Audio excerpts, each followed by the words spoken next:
Good morning to all of you. How are you all? I'm very fine and hope that you will be the same there. In today's session, I'm going to talk about making of Indian constitutions. Let's discuss on. The first time the idea of making Indian constitution was put forward by the M.N. Roy in 1934, a pioneer of communist movement in India. In 1935, the INC, stands for Indian National Congress, officially demanded the Constitution of Free India must be framed by the Constituent Assembly.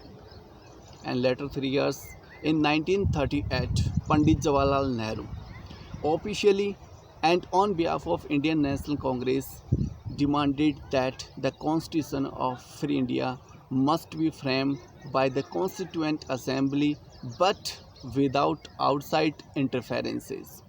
And the first time in 1940 it was accepted.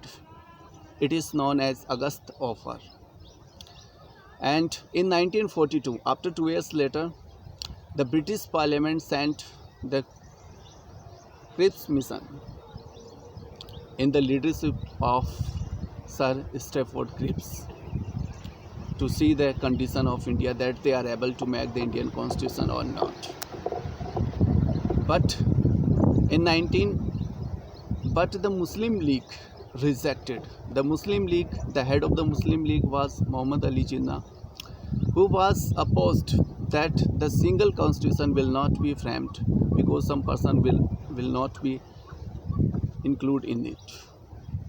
They want to divide India into two autonomous states. So the Constitutional Assembly Cripps Mission was back to England.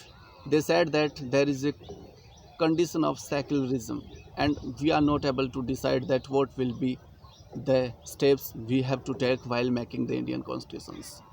And now I am going to discuss about some movements which was held in the leadership of Mahatma Gandhi. I am talking about 1920. The great movement, non-corporate movement, was held in India and many people took part in it. And in 1930, civil disobedience movement also took place in India in the leadership of Mahatma Gandhi. And in 1942, the Quit India movement also took place in India in the leadership of Mahatma Gandhi. So we can say that there were many movements. I think so that the Indian person were not satisfied with the policies of the British government because they have the policies of exploitation of Indian. Not only politically exploitation, there was the condition of economic exploitation. So Indian person were strongly dissatisfied with the policies of the British government. They want that India must be free and there must be the constitution of their own persons, written by their own persons. And after the Constitution Assembly's first meeting was held in 9 December 1946, and it was a historical day in India. And the time during the making of the Indian Constitution, 12 years, 11 months and 18 days, almost 3 years it took place.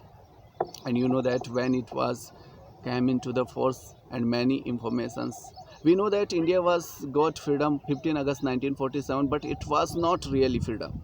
We got really freedom 26 January 1950 because without our country's laws, without our own laws, we are not truly freedom.